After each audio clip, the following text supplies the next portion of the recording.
Okay, thank you. Hello, everyone. My name is Markus Hensch.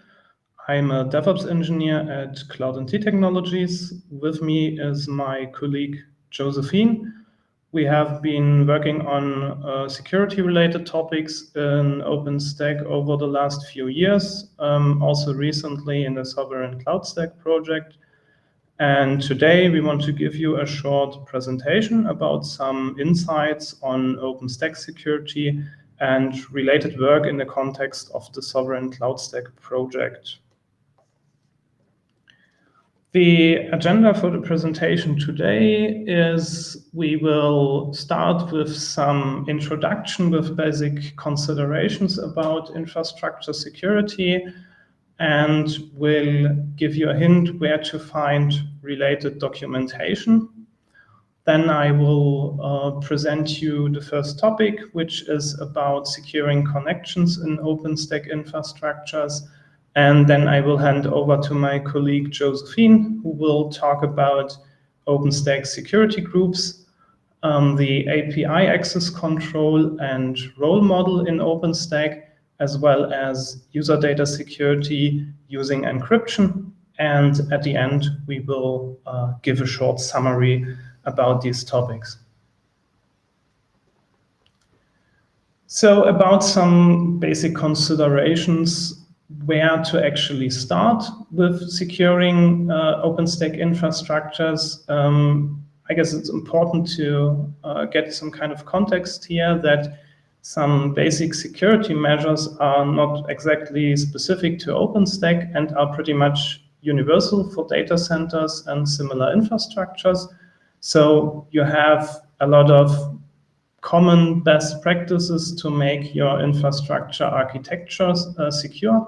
For example, using dedicated hosts and physical separation where possible and feasible, using SSH with public key cryptography, not password logins, or things like isolating processes and using containers where also processes do not run as root.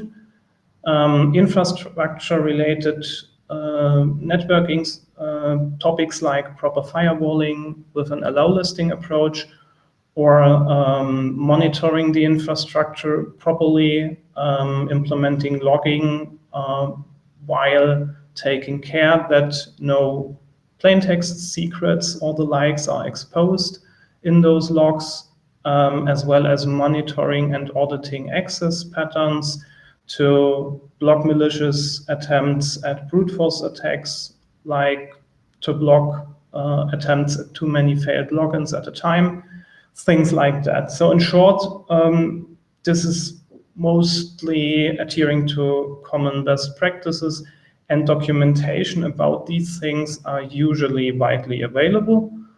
As such, we won't focus on these topics in this presentation today because this is pretty much commonly known and well documented. We will instead focus on the OpenStack specific topics, which are not that obvious at times, and want to present some insights that we also learned while working on this in the Sovereign Cloud Stack project. So if we talk about security in OpenStack, which areas do we have to look at? Here is a small collections of a few topics that are important for this context. This list is non-exhaustive. There is actually no one-size-fits-all solution to make an OpenStack infrastructure immediately secure. This is also due to OpenStack infrastructures varying greatly between each other due to the modularity of OpenStack. So not every OpenStack infrastructure is the same, and not every infrastructure needs the same measures for securing it. So we will focus on some common topics that you will most likely encounter in any OpenStack infrastructure.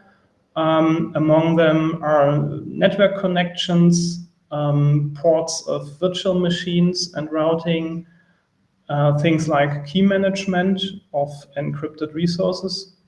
Related to that, user data that needs to be protected. And at the access control layer, we have the API access control and the corresponding role model. These are the main topics we want to talk to today, about today.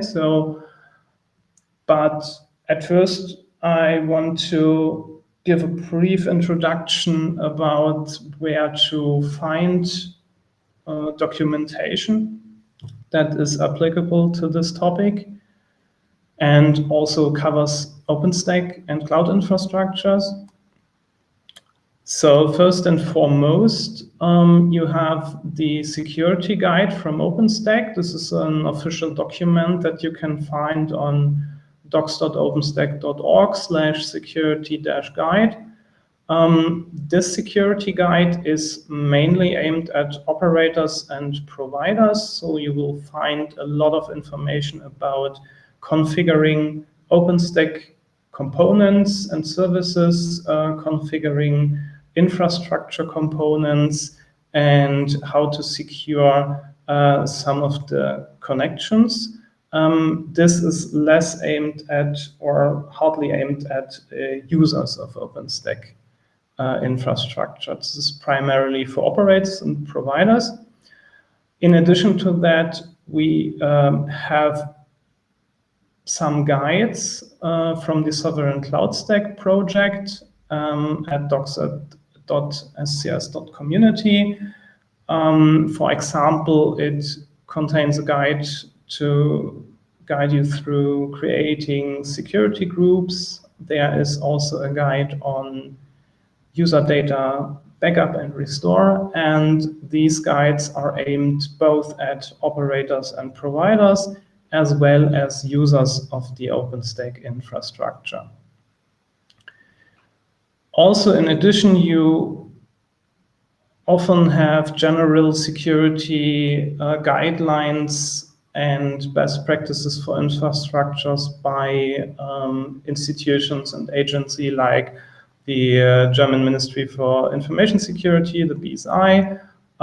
They usually have lots of guidances available about high availability, risk analysis, failure cause classifications, and so on.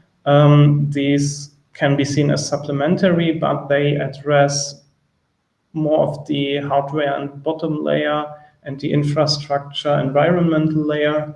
They are usually not that specific or applicable to the OpenStack layer, but nonetheless, we found it important to mention them here, as they are also aimed at operators and providers of these infrastructures and can help to address the basic concerns that I also kind of mentioned at the first slide, where you have to make your basic infrastructure secure before looking at the OpenStack layer, because securing the OpenStack layer on its own does not really make much sense if your basic infrastructure architecture is not secure to begin with.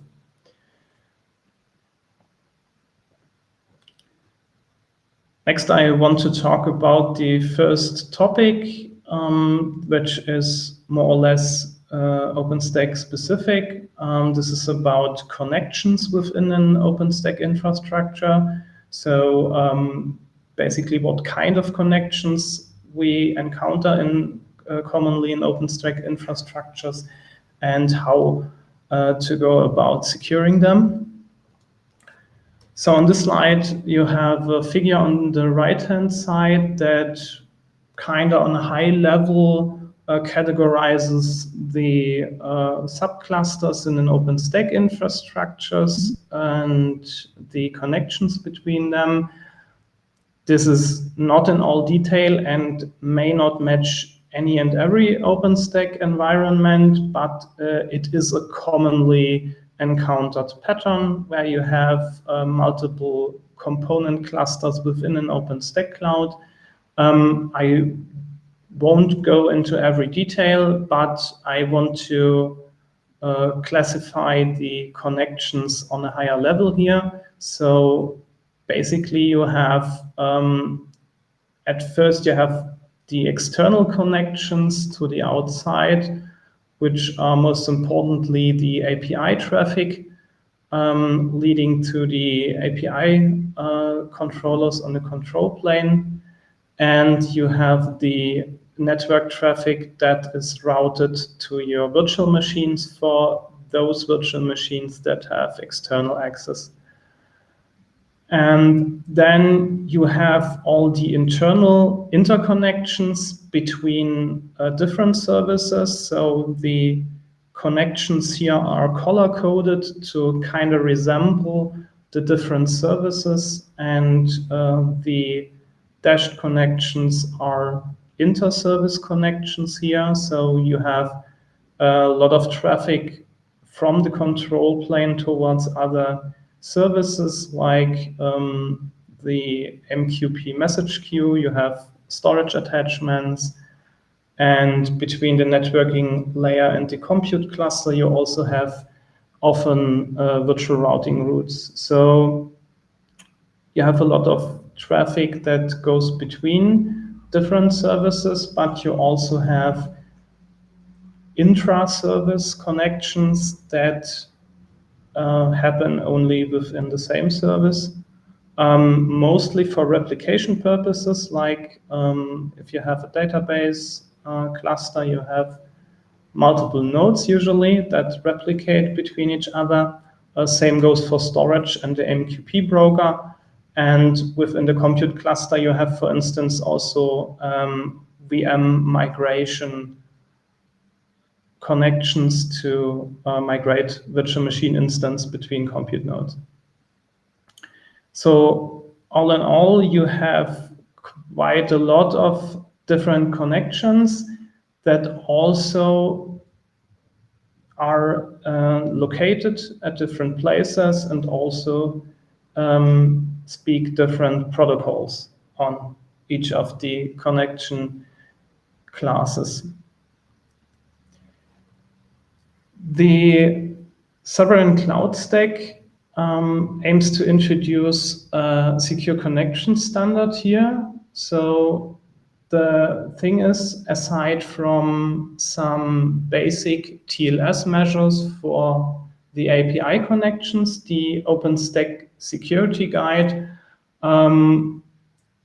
mandates no infrastructure level connection security measures, and none of the security measures that are also presented in the security guide are mandatory or default in OpenStack.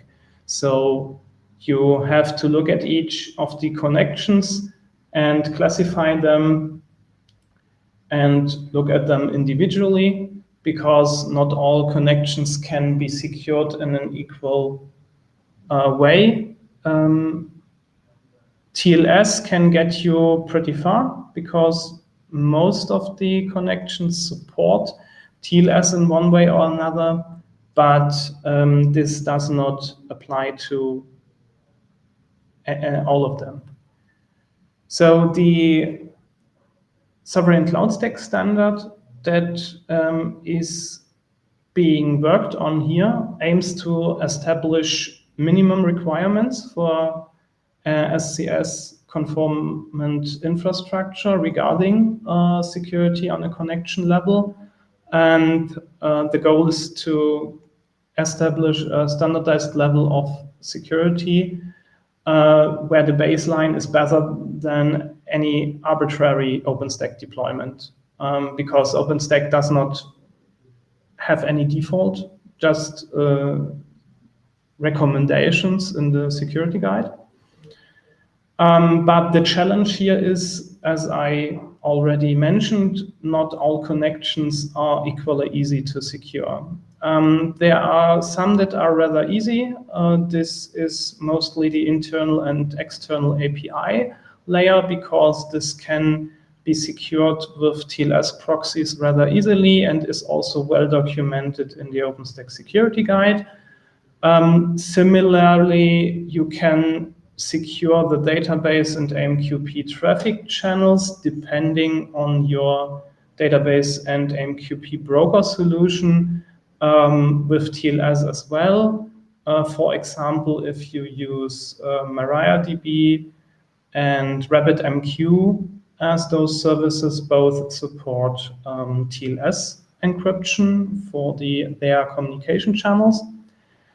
And you can use one PKI infrastructure to secure all of these channels. But there are other communication channels which are rather hard to secure.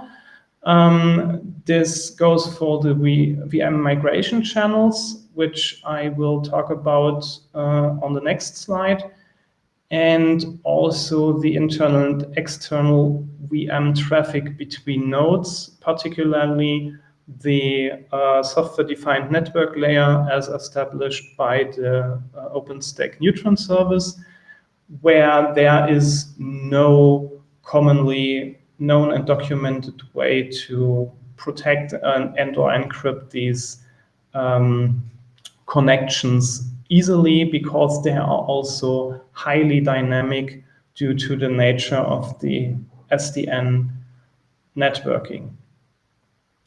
So this kind of leads me to the next point. So we need a reasonable standard for this in the Sovereign Cloud Stack project, but due to the nature of this modularity and these classifications of connections, we need to make sure not to overburden cloud service providers here. So to find a sensible way of standardizing security, but not putting the hurdle so high that cloud service providers cannot reach them easily. So we try to find a sweet spot where we can establish the baseline security while not making the implementation so challenging that only few cloud service providers can actually invest the effort to implement that. So we try to look at this from both sides, and currently this standard is a work in progress still, but will be an upcoming standard in the Sovereign Cloud Stack project, and will primarily focus on getting the TLS encryptions on the channels where they can apply to, and give good recommendations about the remaining communication channels. In addition to that, I want to talk about an OpenStack feature that concerns the VM migration communication channel. So when you migrate virtual machines between compute nodes in OpenStack, then it transfers memory and storage contents between compute nodes, and this requires the hypervisor interface on those compute nodes to be accessible between those nodes. And per default, the data transferred through this interface during migration is unprotected, but depending on the hypervisor backend driver you use in OpenStack, OpenStack also offers encryption functionality. Let's take QEMU and libvirt with KVM as a hypervisor for an example. So if you use QEMU libvirt driver with an KVM hypervisor in OpenStack, you have two choices for securing the live migration, which are supported by the OpenStack compute component Nova. You can either use QEMU native TLS, which is also documented in detail in the link shown at the bottom. Or you can use SSH using the SSH live migration scheme in Nova. This addresses the transfer of the RAM and storage contents that happens between compute nodes and is a feature officially supported by OpenStack to address this context, but what it does not address is the exposed hypervisor interface. So for this to work, you still have to expose the hypervisor interface of a compute node within the network of the compute cluster. And if you do that without any measure of protection, you can effectively remote control the hypervisor of any node from within this network. So even if you use the feature that OpenStack offers, you do have protection for the transferred data, but you do not automatically have protection for the hypervisor interface. And considering that the user workload is running on the compute nodes and also maybe additional data volumes are attached using Cinder, you will have quite a large attack vector there if you are somehow managed to get into this network.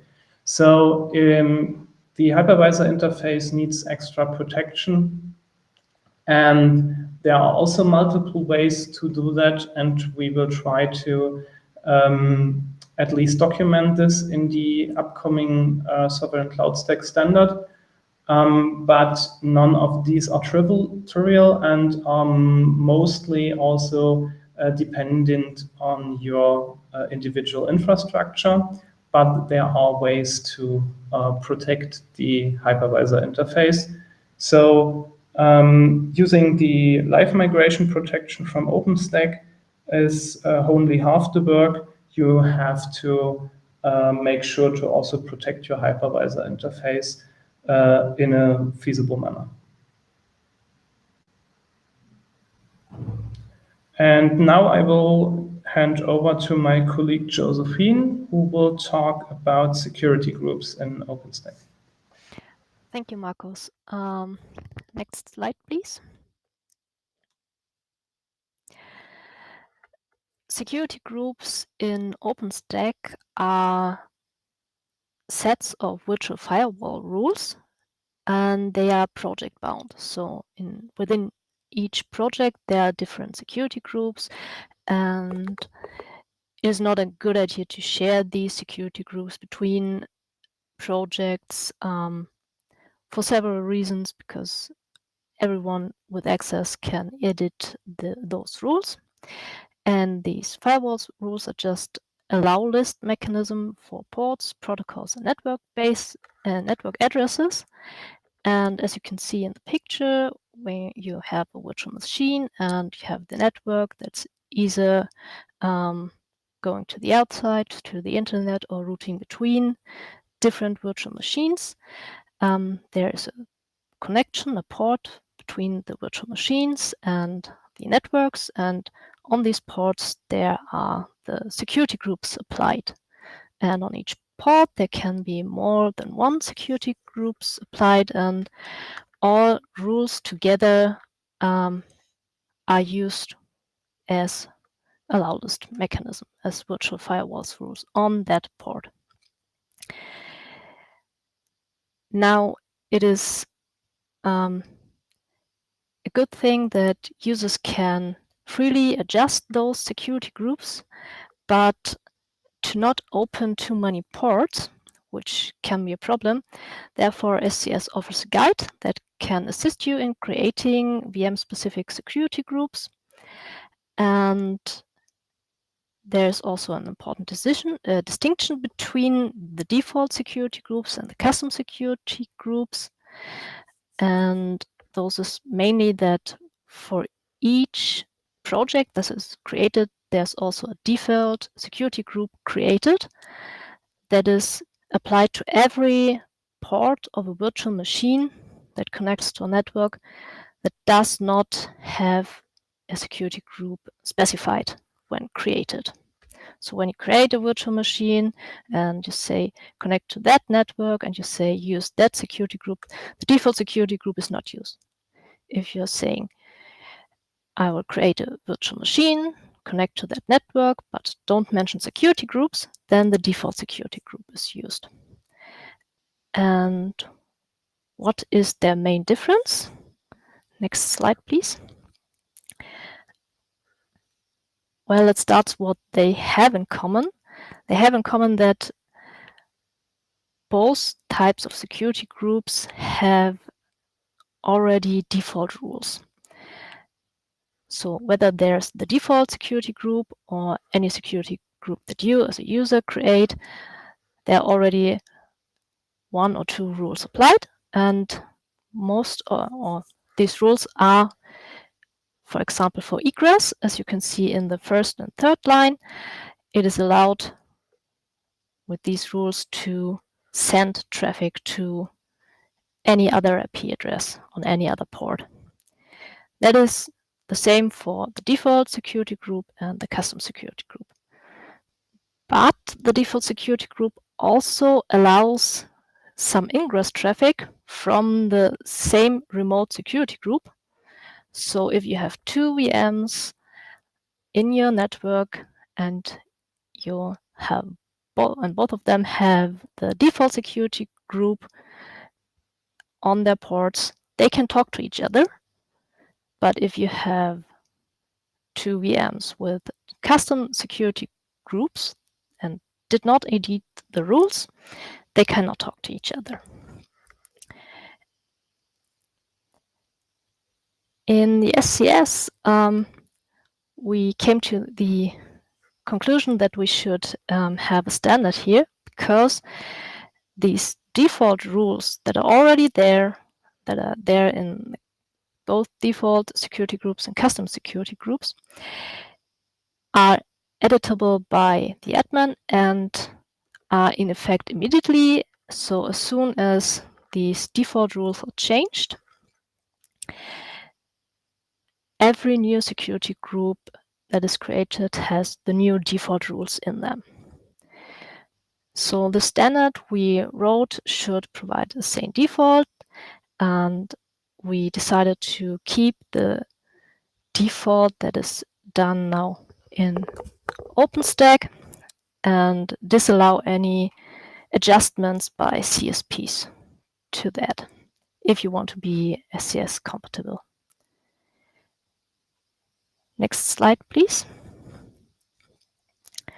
So when we're talking about security groups, this is about access to the VM. But let's take a step back and talk about API access control, or what are users allowed to do with APIs.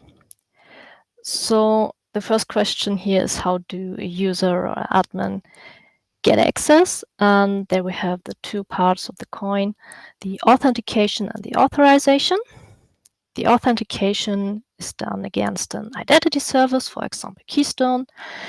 Keystone can integrate backends like LDAP, or there can be other services used like Keycloak, which then in the backend should use Keystone again, because Keystone provides a token mechanism for faster authentication. I will come to that in one of the next slides. And the authorization is done through the RBAC model, the role-based access control model. And there's currently some rework done upstream called Secure RBAC. And there I will talk about something where SCS and Secure RBAC team are working together, the domain manager. So let's take a closer look at the authentication at first. Next slide. So logging in and authentication is pretty clear, I think, But what is the Keystone token? And as you can see in the picture here, when a cloud user authenticates against Keystone, Keystone checks, for example, the password if it's provided, or any other measurement, any other authentication method.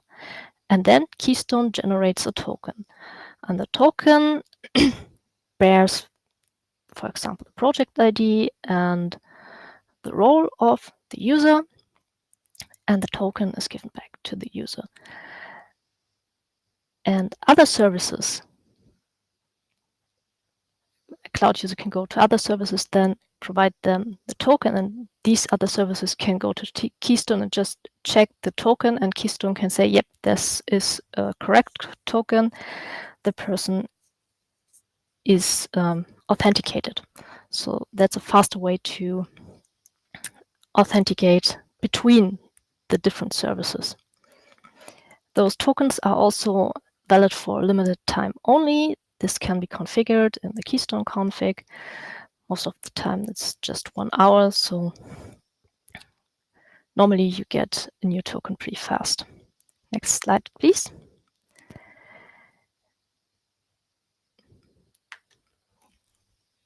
Here it's just in detail again. So when OpenStack APIs receive request, they also get the Keystone token from the user, and they inspect the user's Keystone bearer token and the user roles that are provided by the user.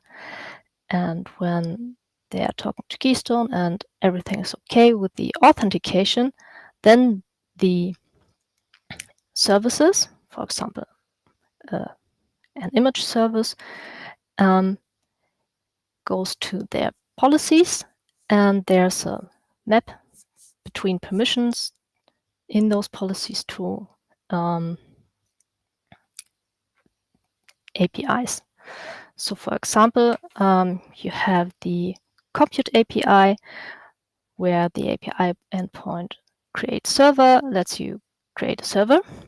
And within the policy mapping, there is there's a place where you can tell which roles or even other constructs are allowed to access this API.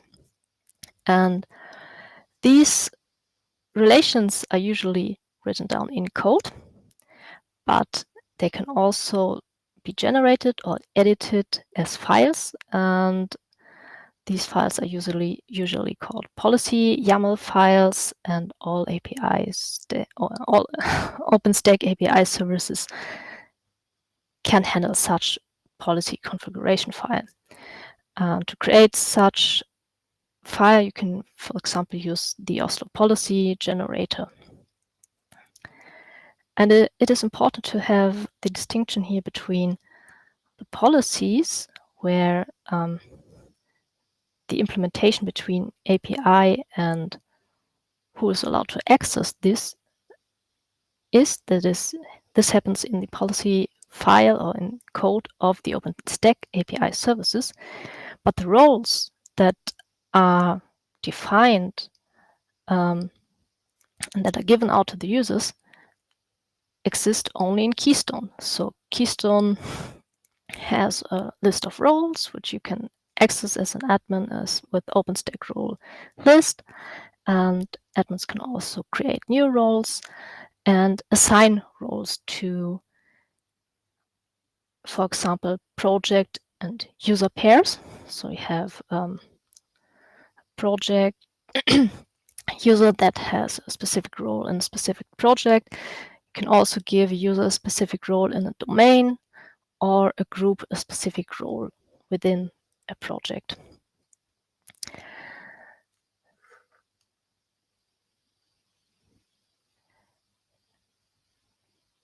If an admin wants to change some of these permissions, this cannot be done with Keystone, so this can only be done in the policy files.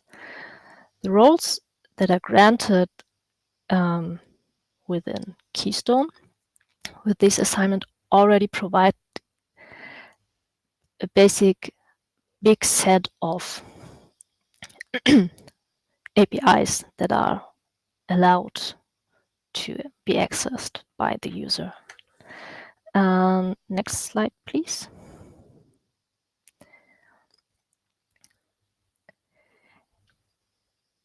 The old RBAC model was something where policies were really created per OpenStack service individually. So Keystone has their own policy, only focused on them, and they knew, yeah, I have the member role, I have the service role, I have the admin role, and Keystone could already define that roles within themselves. But some services like Barbican, for example, used other roles within their policies like creator, audit, and admin. And so it's not possible to use vanilla Barbican with a vanilla Keystone without editing the policy to because it wouldn't be easy for, or it wouldn't be possible for a user to create a secret, because the user usually has the member role and Barbican does not know the member role in its policies. But there's another problem here, and that is the scope of the same role that may differ. When we're looking into the Keystone part, the admin role, it is clear that Keystone is part of user management and project management, so the admin is allowed to do all of that. But within Barbican, the admin role has less privileges. The admin is not able per default to access all secrets within Barbican. So it's not the almighty admin that it is in Keystone. Next slide, please. So the new secure RBAC reworked to come from roles more to personas. And at first, they concentrated on what do we need for roles. We have a member, we have an admin, but maybe we need someone who can do less than a member. We might call that Reaser, and someone who can do more than a member, but not as much as an admin. We call that manager. And those roles should inherit all privileges from the lesser roles and gain some more. But there was another problem because these roles already acted on different scopes, and the scopes you can see on the left here. So there is the project scope, which is pretty clear for the project member. User data management and creation or deletion of resources is pretty straightforward member role thing to do.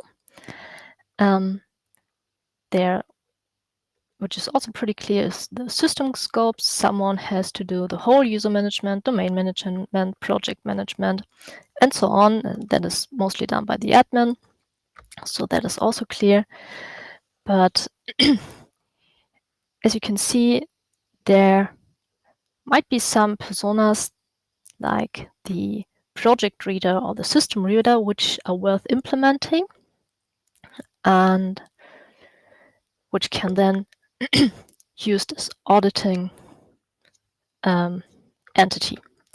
And another thing is we also have the domain scope, so the user management within the domain and project management within the domain, which right now is part of only the admin, what only the admin can do.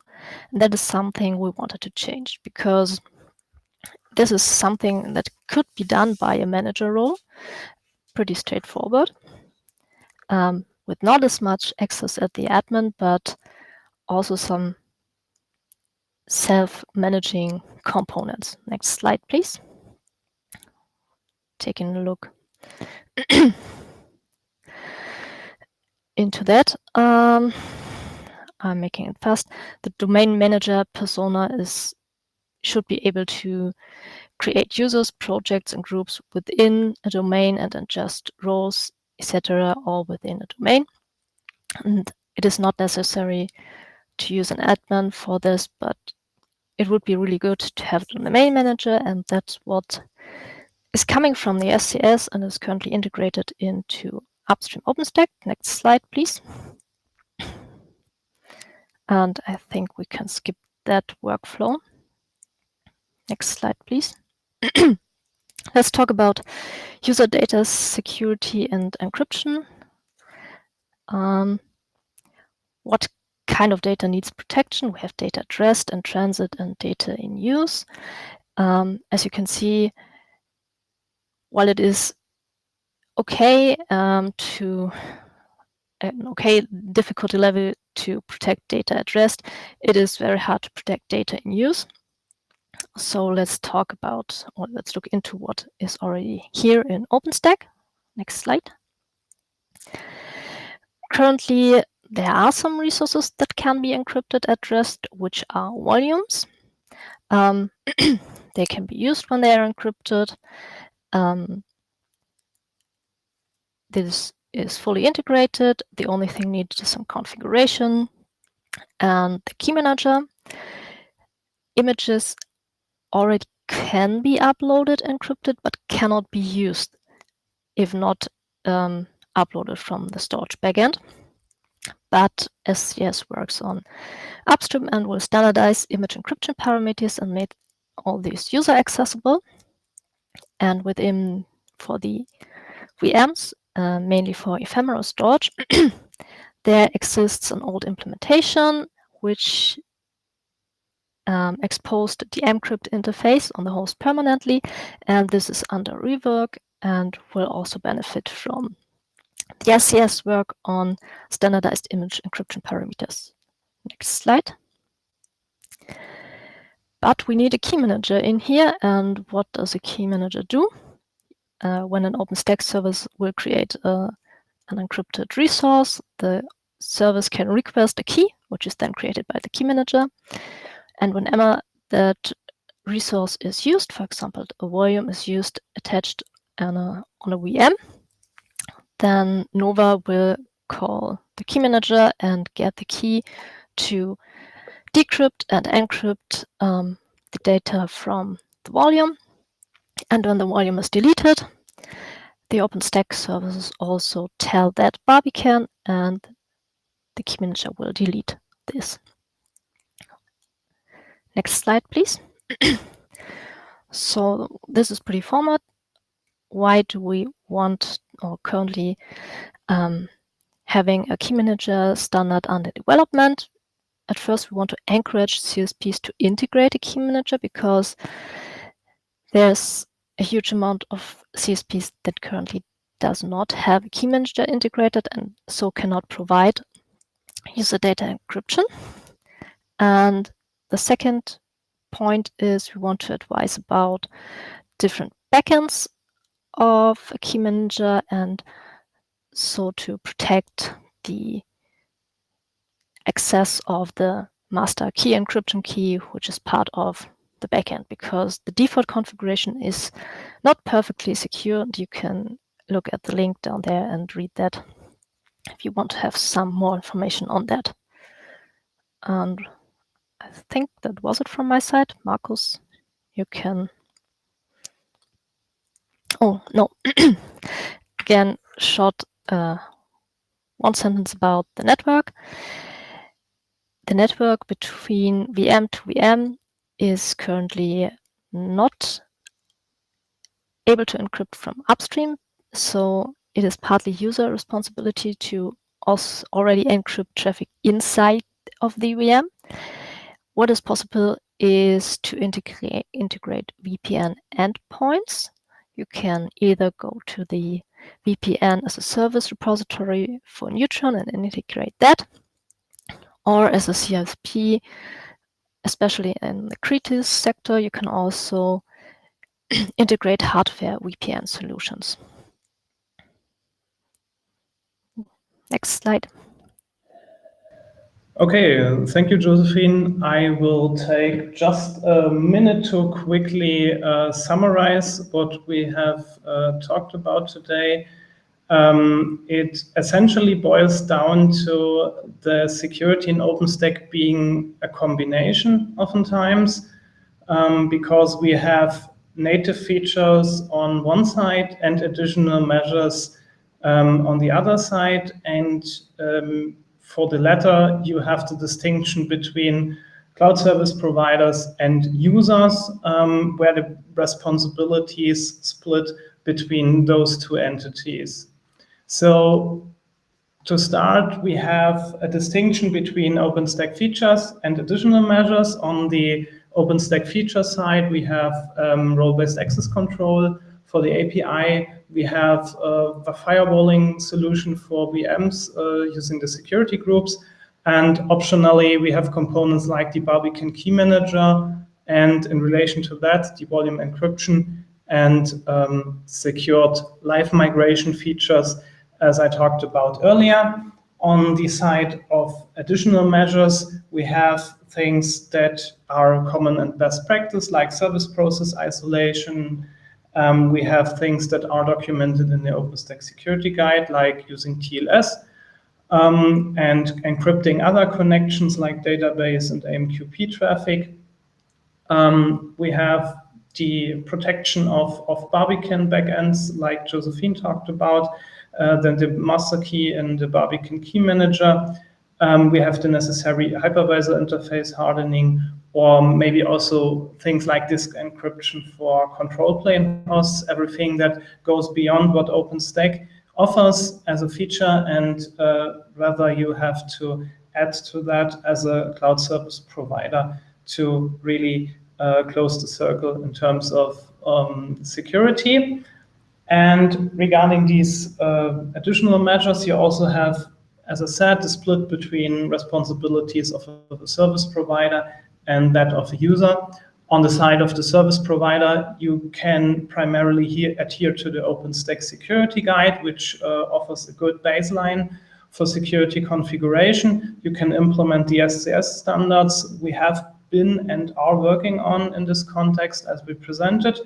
You can integrate a key manager to enable your users to use volume encryption, and you can address other security aspects that are not natively covered by OpenStack based on your individual infrastructure.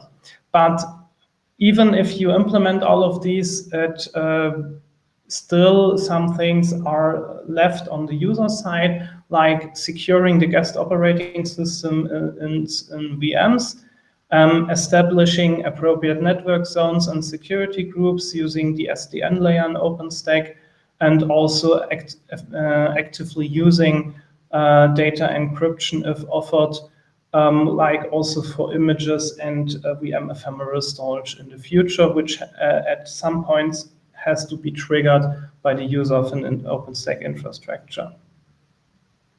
So that's it. Thank you for your attention. And I hope we have a few more minutes left for discussion. Thank you.